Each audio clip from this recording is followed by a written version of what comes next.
family in the fall of 2019 as an assistant professor in educational leadership and higher education. Supremely equipped with a doctorate of education from the historic Morgan State University and faculty academic appointments at both Howard and Loyola University, Dr. Walker has edited 2 books, co-authored several peer-reviewed journal articles and book chapters. Further, he served as a former congressional fellow with the Congressional Black Caucus Foundation and legislative director for former Congressman Major Owens. In addition to his research interests that you see on the screen, his research interests are clearly aligned with those of the SIG. They include connection between race, trauma, and mental health, and practical ways schools can work against systemic inequities in order to promote healthy development for all of our students. Recently, my colleague served as co-author of a study published in the Journal of School Health that focused on ways to reduce students' trauma from racism in schools by identifying school-based stressors. His hope, as is ours, is what we're hoping, he says, is that researchers, teachers, and administrators can use this framework as a lens to look at the experiences of Black youth. A prolific author, podcaster, and esteemed professor, please join me in welcoming Dr. Larry Walker to our SIG today. Dr. Walker, the screen is all yours. Thank you very much. Can everyone see my screen? Just give me a thumbs up. Okay, that's good. It's better than a thumbs down in times like this, so thank you very much. Well, first of all, Dr. Slanda and Dr. Lue-Stewart, thank you very much. Dr. Lue-Stewart, I'm not sure if I can, I'm not sure, I'll try to rise to the occasion, as they say. That was a resounding introduction, so I really do appreciate it. And so let me start off by certainly thanking the SIG for all of your hard work. This is a critical point in US history, and I know we say that a lot, but I truly do believe that.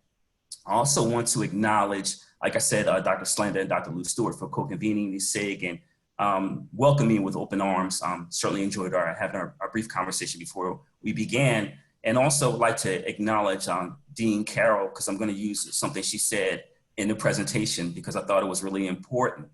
I also acknowledge there are other members of the CCIE, also here, leaders, faculty, and also various other faculty and staff throughout the university. So thank you for this opportunity. So Dean Carroll said something I thought is really important. She said, students thrive. We want students to thrive into adulthood. And I think that's important, particularly as it intersects with my research, because I look at the experiences of students, particularly Black students, throughout the education pipeline, so pre-K through PhD. And the reason I do that is that throughout their experiences, starting in pre-K through 12 settings, they encounter a variety of challenges. And it's really important to deconstruct those challenges and then figure out how do we make the necessary changes.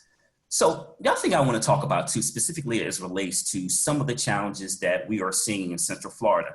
And some of you are aware there was a recent Washington Post article that took a look at some of the challenges of those who live in our community.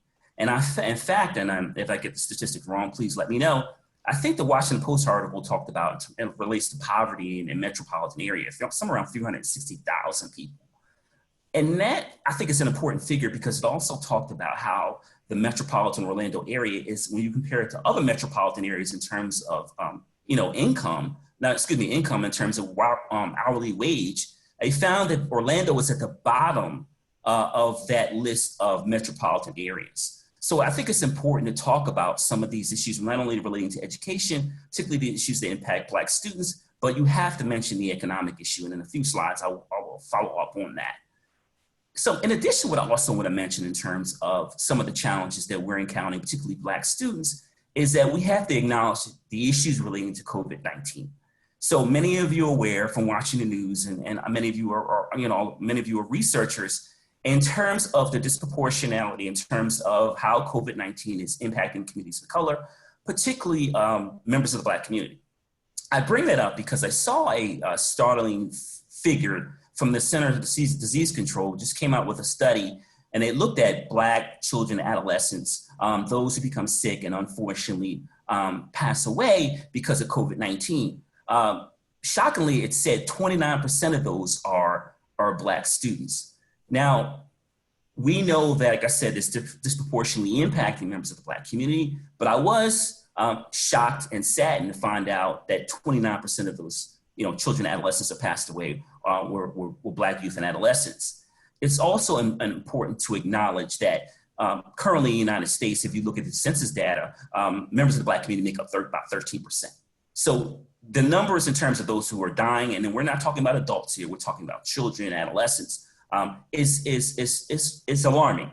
And so what I want to do is, like I said, because COVID-19, we're all discussing it since March. Obviously, we've all had to make certain adjustments. I think it's really important in terms of some of the contemporary issues that we're dealing with to utilize that lens. So my presentation today is dismantling systems that negatively impact Black students' well-being.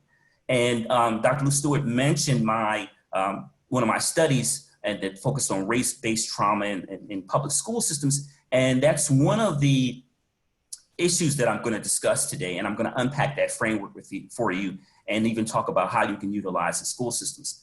The other thing that I want to also note in that first slide is there you have my email address, and also you feel free to follow me on Twitter. So I'm always important to remind people since I arrived at UCF that there's more than one Larry Walker. So please, if you email me to avoid this gentleman receiving number of emails and then forwarding them to me, please add the two. So it's a bit of a funny story that I found out when I first started working there. I had no idea there was another Larry Walker. So just be mindful if you do email me, you look me up, please add the two after Walker. Thank you. So let's get started here and talk about some of the key concepts and overall outline I'm going to discuss with you this morning. So a few things. That first bullet point, connecting the past to the present, systemic challenges inside and outside of school settings. I think, and I'm going to unpack this a little bit, is that obviously we can't just talk about the challenges that Black students encounter in school settings, because without the factors that occur outside of school settings or mirror some of those same challenges in schools. Race-related framework, Dr. Lue-Stewart mentioned this framework, a research article that my colleagues and I published last year. And as I said, I'm going to talk about that in detail. I'm also going to talk about counter narratives. So there oftentimes happens in our society, whether it's research or there are articles or political pundits, educators in school systems, et cetera. We have sometimes there's a tendency to use language that reinforce stereotypes and misconceptions, particularly when it comes to under-resourced and marginalized communities. So what I'm going to do to you, I'm going to provide some language, with focuses on deficit, and then it's what I would describe as anti-deficit language. And let me be clear, my research is, I focus on anti-deficit language because I think it's really important, once again, to offer counter narratives. And then at the very end, I'm going to provide an overall summary in terms of what I've discussed. So the first slide, and let me unpack this for you. So the phrase you see at the top there is a phrase some of you may not be familiar with, and the phrase is the word is Sankofa. It comes from the Akan people of Ghana. And I'm using this particular phrase in this picture. I'm going to talk about it, the two pictures you see before you in a few minutes. I think it's important, and as a researcher, first of all, I've always been a big buff of history. So history is really important, and it guides my work. The phrase Sankofa essentially means the past guides the future. And what I want you to do is, as we take this journey this morning, this presentation, I want you to keep that in mind. I want you to use that as your lens, and I want you to think about how the past guides the future. And so coincidentally, I'm going to talk about Ruby Bridges. And many of you have seen, documentaries or familiar with Ruby Bridges, who she is. She was actually one of 4 Black children that integrated a elementary school in New Orleans. So The reason why I have these two pictures of Ruby Bridges, the one to the left is a child and the one to the right is the recent one is an adult, is that often when we talk about, once again, using history as a lens, we say that, wow, that happened so long ago. Well, coincidentally, Ruby Bridges had a birthday last week and she just turned 66. So let's think about that for a second. She just turned 66 and she was one of 4 Black children to integrate a school in the, make it clear, schools in the South as a small child. That's not that long ago, right? So once again, we talk about issues relating to things that happened in the past. Let's be mindful that the past is not that long ago. And another example I want to give, and it's something happened to me the other day. I ran into a former neighbor, and she told me that someone who lived on our block just turned 105 years old last week. And lived a wonderful life. And they forwarded me an op-ed in a local newspaper that talked about her life, fascinating life, including having a twin. But the thing that struck me the most was that it indicated that her grandfather was a slave. So once again, we talk about the past guides the future. I thought that was fascinating. Once again, we talk about these ideas of things happening in the past, but let's be clear that what is happening in the past impacts what's happening today. And so, like I said, I want to kind of really open up to kind of, once again, if you think about that, and that phrase, Sankofa, in terms of how the past guides the future, like I said, once again, as we continue along this journey. So let's talk a little bit about some of these systemic challenges that Black students encounter inside and outside of school systems. And certainly, I'm not reinventing the wheel here, but I think it's important just to kind of unpack some of these. So what are some of these challenges we're talking about? Housing segregation.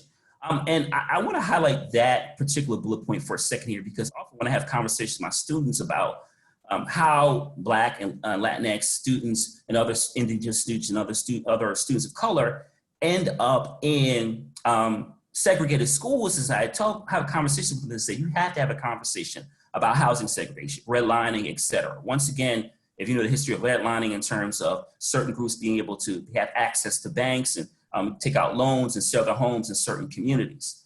Interactions with law enforcement, and I have I highlighted that Orlando Sentinel op-ed that I wrote that came out last year. And let me give you an idea as it relates to when it calls us particularly school resource officers when it comes to Black youth in school systems. So the article that I wrote, the op-ed that I wrote in Orlando Sentinel, and I can feel free to look it up, is I talked about, and this made national news, a 6-year-old Black girl in Orlando who was arrested. And so many of you saw this not only in the local news, but maybe CNN, MSNBC, Fox News. And in the article, I talked about, I challenged educators and parents, et cetera, and policymakers to really think about how we criminalize Black children early on. Remember, she was 6 years old. Now, we know that the officer was fired, but it once again gets to the criminalization of Black youth in school systems, and obviously inside and outside school systems. That other bullet point there is limited economic development. Obviously, we know the issues correlate in terms of communities having access to resources and some of the challenges that they encounter. And I have another bullet point on another slide that I'm going to talk about a little bit more. Health disparities. I talked about the issues relating to COVID-19 and towards the disproportionality of obviously particularly children, Black children in adolescence, getting sick and then dying, and obviously the mortality rates relating to adults, and also the Latinx community, particularly in Central Florida. We see the challenges relating to that, so it's important to recognize the challenges in other communities of color.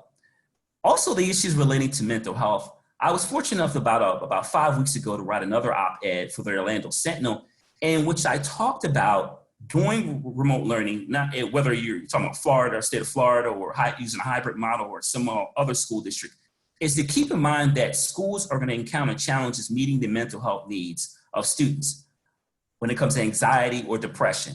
And I think this is particularly interesting. Like I said, another CDC study that came out recently, last couple of days, that highlighted that raised some red flags in terms of students, and obviously not just students, but adults, but students dealing with anxiety and depression.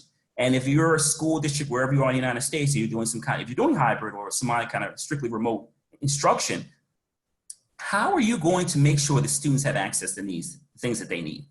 And lastly, which is obviously more important, the most important bullet point there for me, in terms of relating to education and some of the education disparities we see in our country. And once again, in terms of figuring out, not only we recognize them, but how do we dismantle some of the challenges? that impact the particularly experiences of Black youth.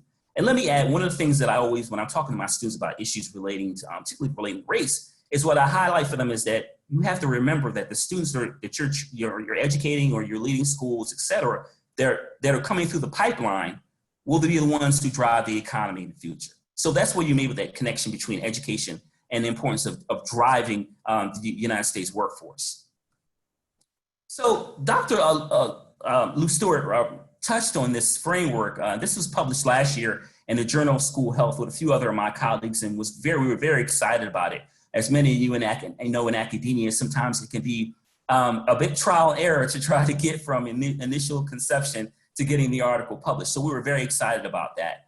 So this is the title, A Framework for Race-Related Trauma in the Public Education System and Implications for Black Youth. So all of us, we're academics who've also worked in public school systems. I have had that opportunity. We're not going to work in urban, but also a suburban and rural school district. So I think that particularly informs my perspective on these particular issues. So what you have in front of you essentially is just a visual representation of the framework. So in terms of the macro levels there, you see racism, and obviously centered within systemic racism, and you see symbolic and institutional. So just briefly for the purposes of this presentation, institutional relates to some of those policies that contribute particularly to Black youth ending up in under-resourced communities. And then in terms of what we see in symbolic, in terms of what those policies look like. And obviously you can see there in terms of how those issues connect to immediately impacting the individual. So if some of you are familiar with Uri Brofenbrenner's work about ecological systems theory, in which he places the individual in the center, or if you're familiar with Epstein School's community model, in which they place a student in the center, right? So those issues impact the individual, in this case, Black youth. And then obviously, you heard in terms of reading my bio, in terms of my interest in terms of traumatic experiences, particularly, like I said, Black youth. So what I'm also gonna do is there, and as you go down a little bit further, you see those 3 points, and I'm gonna focus on those for the purposes of presentation: alienation, racial discrimination, and violence. So once again, focusing on the framework.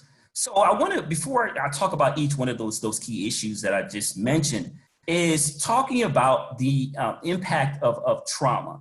And what I've been fortunate enough to do in terms of my research is look at the traumatic experiences of Black youth in pre-K through 12 settings, and also in higher education and also in adults.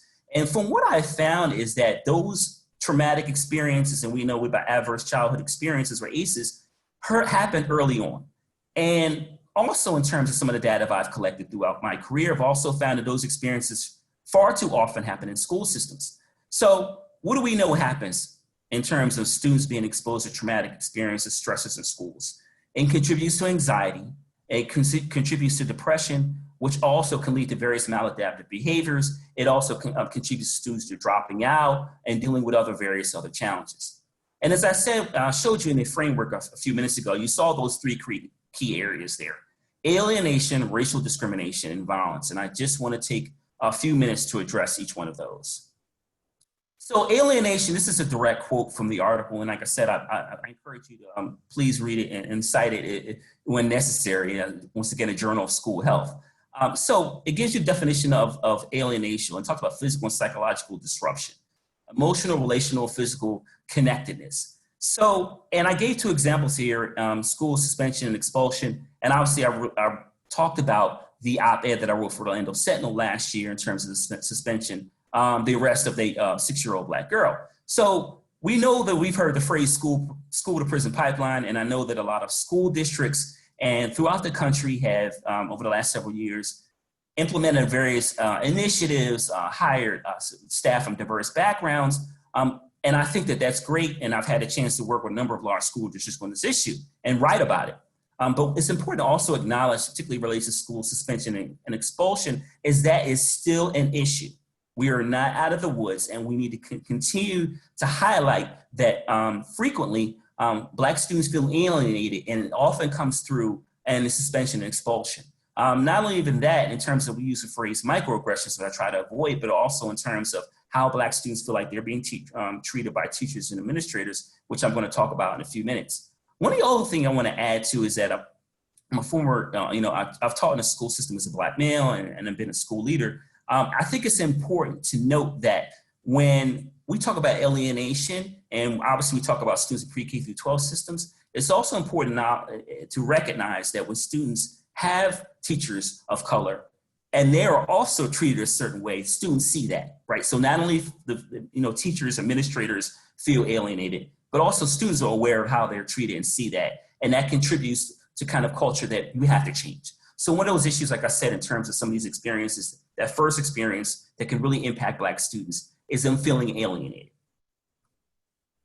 So racial discrimination, and obviously this is one of the other key threads throughout my presentation, is confronting this issue as Americans. And one of the other things I've frequently said is that if you believe in egalitarian principles, then you have to recognize that once again, we talk about Sankofa, making a connection between the past and the present, is that the issue of racial discrimination is not an issue that we've dealt with years ago. Obviously, there's been a lot of conversation in the last several months about law enforcement interaction. And then once again, we talk about stresses outside of school, the approach of racial upheaval relating to George Floyd and Breonna Taylor and various other shootings that this country has experienced over the last couple of months. So racial discrimination is real. So once again, your students, they can experience this inside of school settings. They can also experience it outside of school settings, right? So they're experiencing these stressors sometimes continuously.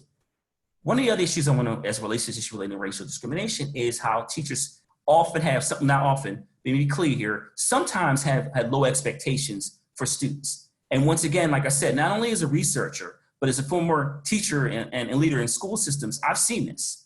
And there are times I've had conversations there. I've had the opportunity for professional development. I've given speeches about this through my research at conferences. And we have to acknowledge that sometimes we have found a racial mismatch in that students of color, particularly Black students, find that the teachers have low expectations. And we have to address that through professional development. And let me be clear about professional development.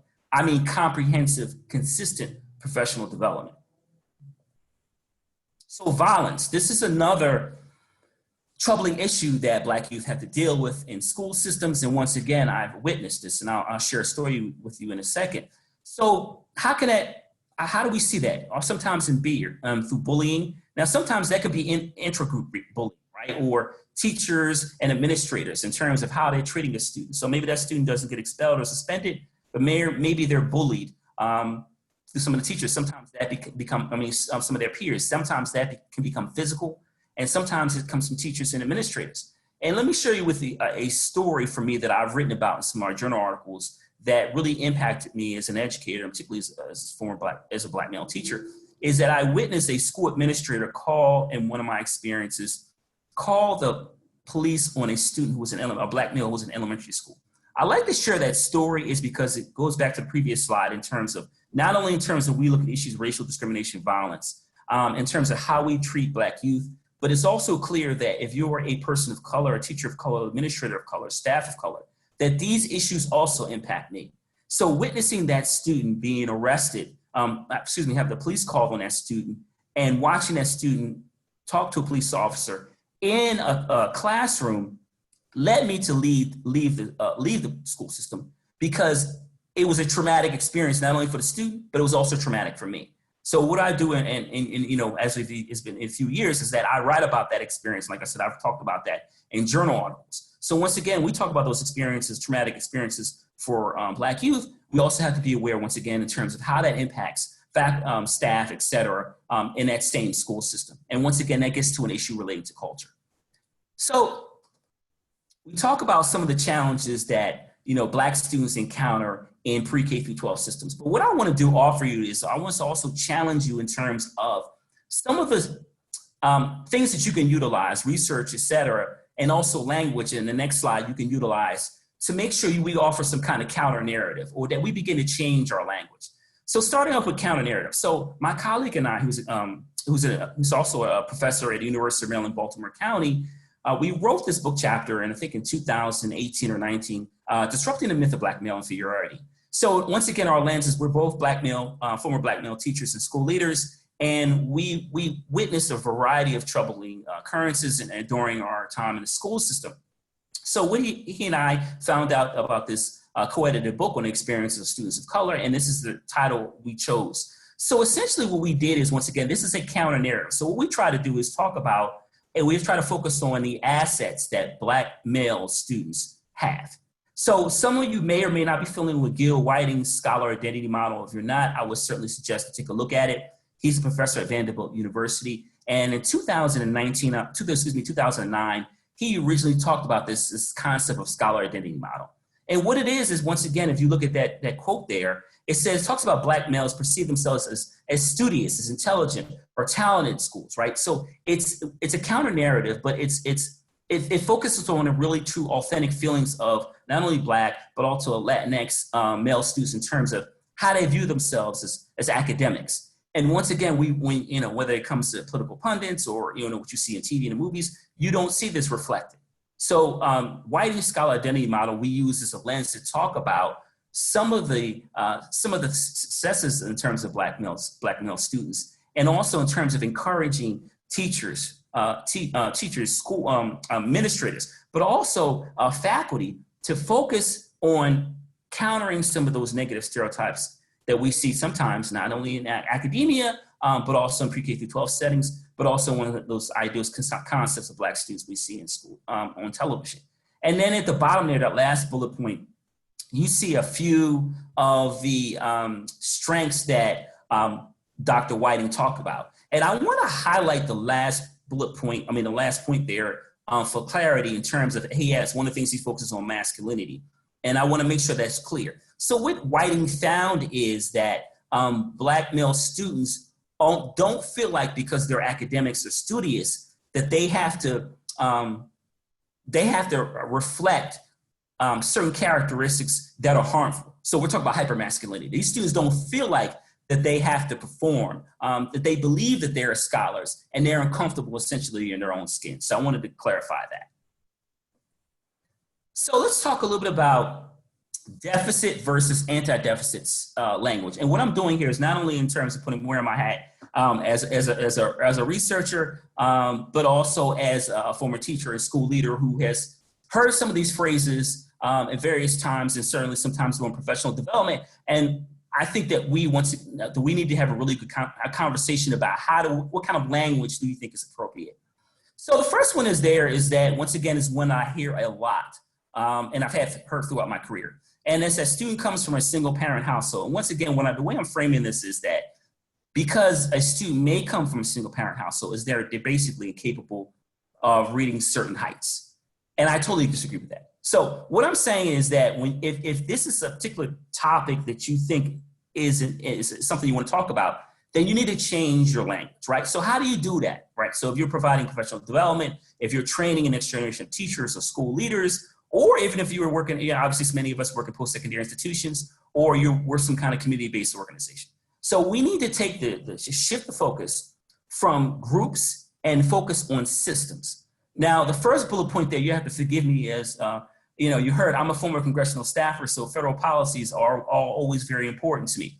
So how do we begin to change that when you look at that first bullet point and then shift to the second in terms of the language we use? We should discuss the impact the 1994 crime bill has on Black families. Obviously, we have a presidential election in November, and you begin to hear and will continue to hear some of that about the 1994 crime bill. And we know from statistics that it had a tremendous impact on Black families and fracturing Black families, and it continues to have an impact. In fact, I wrote as a journal article. I have actually some of my academics will know it's a revised and resubmit. And in it, I talked about how the 1994 crime bill was essentially the forefather for zero tolerance policies in pre-K through 12 systems. So not only do we talk about how it impacted Black families, but you have to have a conversation how it impacted the lives of Black students in pre-K through 12 systems.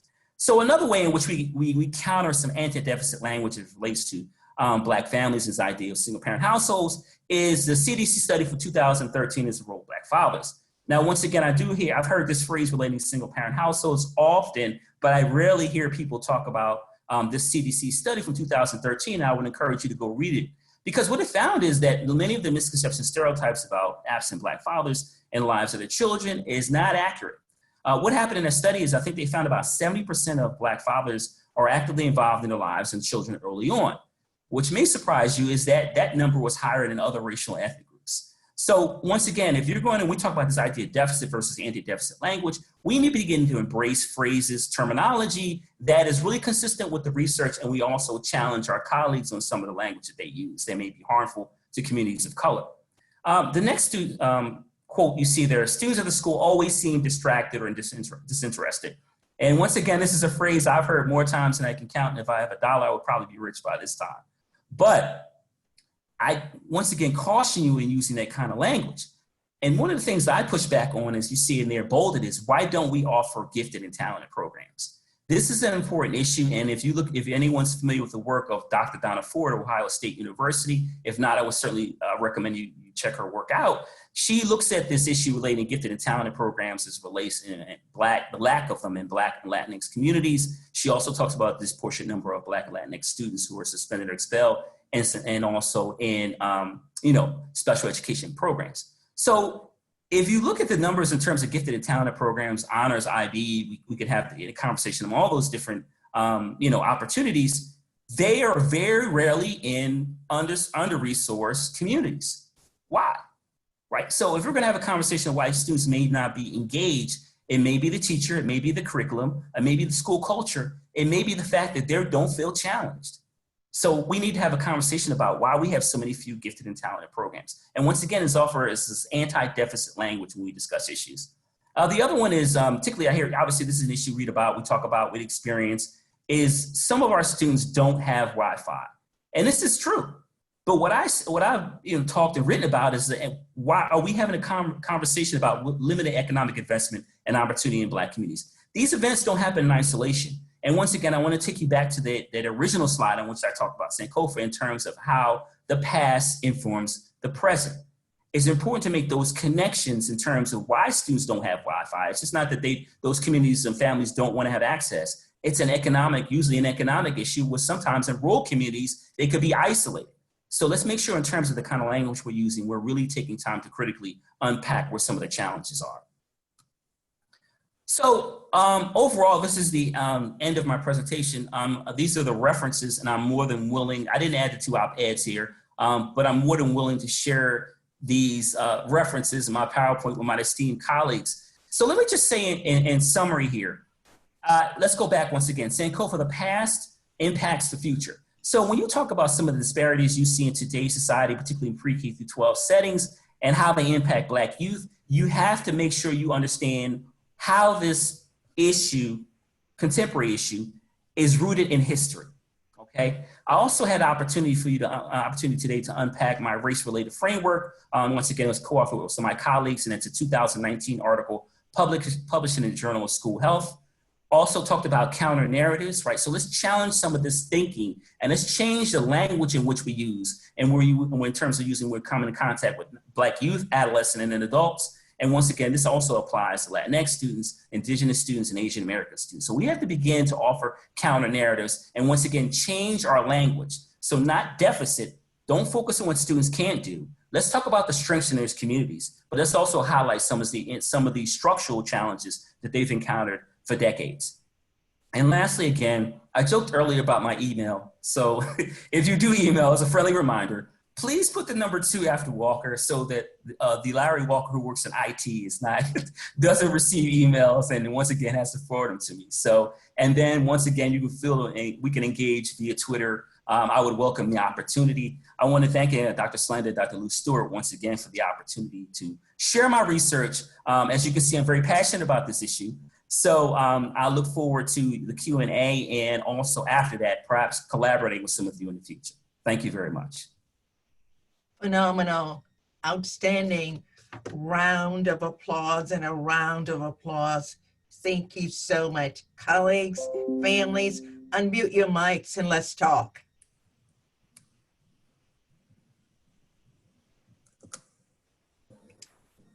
Who wants to start? Question, comment?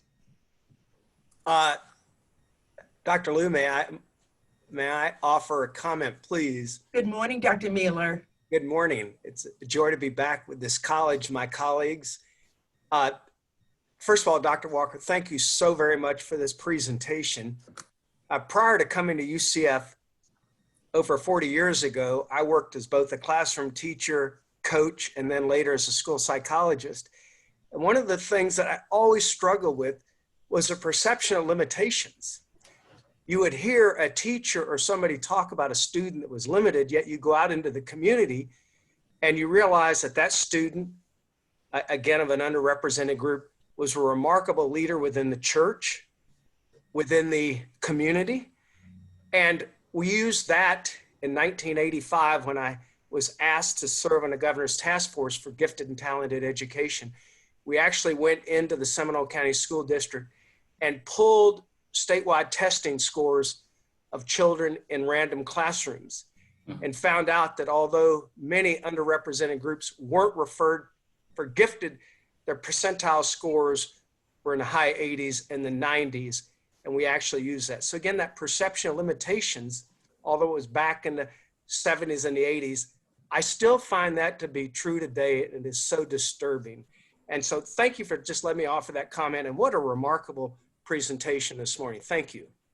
Thank you for your comment and positive feedback. I truly do appreciate it. And thank you for highlighting, we talked about the past, right? So you're talking about something that you saw mentioned in the 80s and that continues today. And once again, we need to have you said we have a critical conversation. And once again, strengths and misconceptions and stereotypes. I've had that happen to me. Sometimes I've had students who, for various reasons, and students that, precarious, maybe talking in class, and then I may have a conversation with someone in the community and they talk about, like you just highlighted, once again, strength-based, all of the great things that student is doing in the community. And then as a teacher, we talked about being reflective practitioners. I had to sit back and ask myself, well, wait a minute, am I doing something wrong in the classroom? And then do I need to make the necessary adjustments? So thank you for providing that information.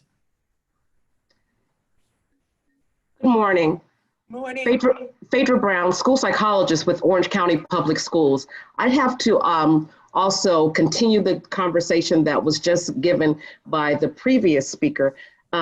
Yes, that was a problem in the 80s, and it's currently a problem. And I think it's primarily due to how we define and identify students for all of our exceptional student programs, from the spectrum of low performing all the way to your gifted and talented. If we're only using a limited identifier, be it psychoeducational testing and a teacher observation, that is not tapping into the whole child and looking at gifted and talented, and even your emotional behavioral disturbed student. An IQ that has parameters that only identify with one population will not tap into another population. So it is a systematic challenge that we are encountering with reaching our gifted and talented students who are in the underrepresented populations.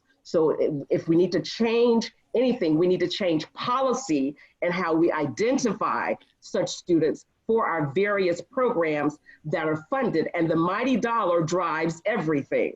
So it's really something we need to delve deeper into, not looking at the skill sets of the teachers who are implementing the instructions, but how we are then targeting those skill sets into identifying student needs.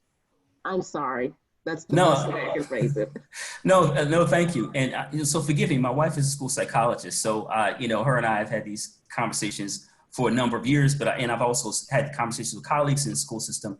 And I concur. I think also what's important is, and I think I mentioned Dr. Donna Ford's work, I think that she's written about students who were doubly exceptional, right? So students who maybe have ADHD, but also gifted and talented, right? So we don't talk about how those intersect, right? So once again, this idea of perception stereotypes about students being placed in a category, but not understanding how that as human beings, we have a variety of skills, right? So I think that's important, but thank you for the comment. I appreciate it.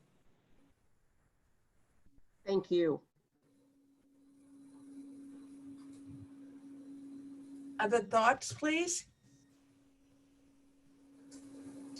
Hi, this is Ingrid coming from Orange County Schools. And one of the things that I wanted to add to the dialogue as well is that I know in our school district, we're working on identifying students universally with a screener in second grade to capture some of the students from underrepresented populations to see if they qualify for a gifted program. Conversely, what I've been finding in my dialogue with a lot of my peers is that, okay, now what? Yes. So they'll have the understanding of, okay, now I have a student that's gifted, but the preparation. And Dr. Walker, I'm delighted to hear about your congressional experience and your contacts. And as Phaedra pointed out as well, is that now we have the issue of now funding and preparing the educators on, okay, the now what component. Yes. And I think that's where we're still seeing that great disparity, that we don't necessarily understand how to then differentiate our instruction, how to meet the academic and social needs and of students who are gifted, especially from marginalized populations, and how to best serve them in our educational settings. So thank you for letting me participate today. No, thank you for your comment. I think you highlighted something, and I always joke that I'll ask people not to hold my congressional experience against me. But, certainly that, in terms of funding issues, right? And we're obviously with the challenge related to COVID-19, we're already seeing it. We're seeing it at the university, we're seeing it at the state, we're seeing it in the region, we're seeing it nationally. Budgets over the next 2 to 3 years are going to be tight, right? So what do we prioritize? And which groups do we prioritize? And what kind of professional development do we think is necessary? Yes, I see a raised hand. So Dr. Walker, my name is Dr. Audrey Mazel. I'm with Orange County Head Start, and I've had experience in on all school levels. And we talked about the gifted and talented, and we talk about societal reform. And based on my observations and research, I think that there needs to be a school reform, an educational reform, and not just the gifted and talented. We're talking about holistically. We're talking about from administration, because as the kids are feeling rejected and having low expectations, it occurs on the teacher level, it occurs on the administrator level, and someone has to be brave enough or brazen enough to say enough is enough, and let's start really having these real courageous talks, and let's start implementing. It is not going to be a program. It has to be a process. Yeah, I think that's a great point, and thank you for your feedback. And it's interesting you mentioned that, because it's my second year at UCF, and I'm having these conversations with my students, right? Some of these difficult conversations, so that to ensure that they're properly prepared to go in the school system and deal with various groups, right? Because if we're not having a conversation, we're avoiding it. That's why thank you once again for the co-conveners for inviting me. Is that my opinion? I believe in confronting the issue. Because we are at an inflection point in this society, and that we can't afford everything we're seeing, on TVs happen in various communities that are impacting our students. We can't afford to turn a blind eye anymore. And then if we don't confront them, then we're going to experience serious short and long-term challenges. Thank you. You're welcome.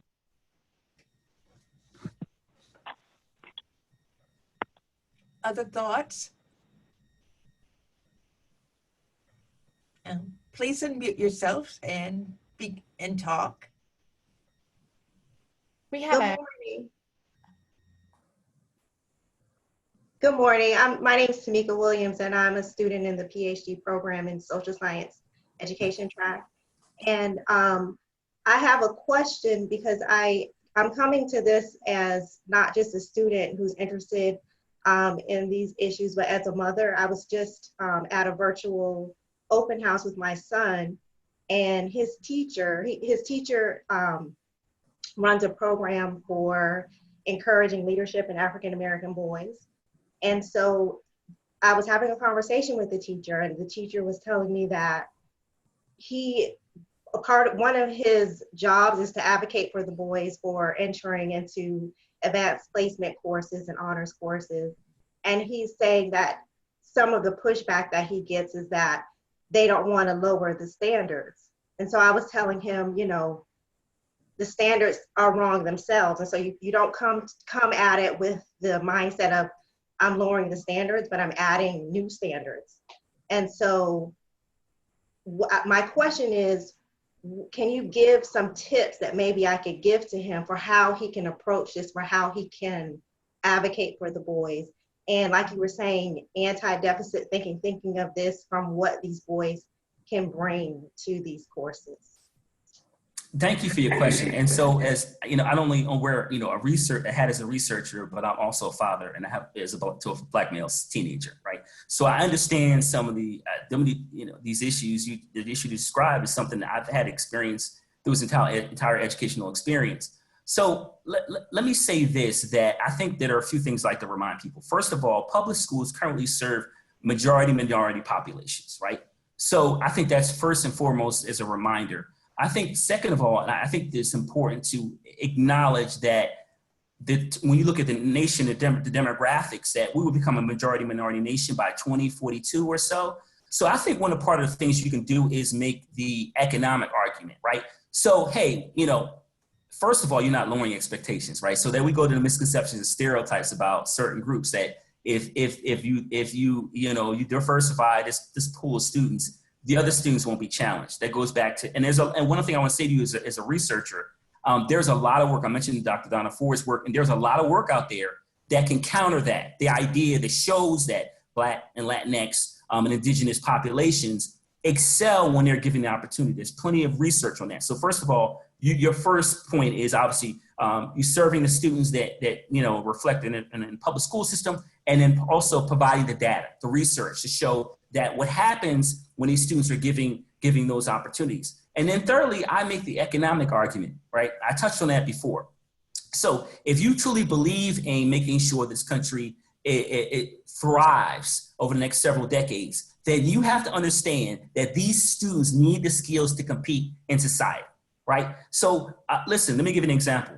And I've read about this before COVID-19 hit, but particularly now, I saw an article recently, I think the New York Times or Washington Post, in terms of how COVID-19 has accelerated the way into which technology is going to impact our lives, right? So what I mean is there are going to be millions of people who are going to lose their jobs, right? So we need to make sure these individuals who are going to be the economic engine in the future, we need to make sure they have the necessary skills to make sure that they have good jobs. And what also I remind people is, and obviously it's funny, is everyone wants their Social Security, right? So listen, I always remind people that Social Security is the people behind you that are paying into the system, right? So if you want to retire and have access to Social Security, we need to make sure that that engine, economic engine, is making it, it's moving along, right? Because if we're not careful, we could find ourselves in a permanent recession, and we don't want that.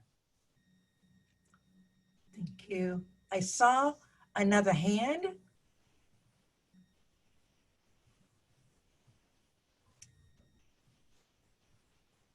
Any additional comment? We have a question in the chat from Enrique Puy, and it says, Larry, how would you recommend changing the language of deficit to anti-deficit strengths? Thank you. When all the assessments classroom teachers are asked to utilize usually only highlight deficits. Wow. If I had the answer to that, I might be rich, but and I'm not, by the way. So I think that's a difficult question, and I think let me say how we can shift that, right?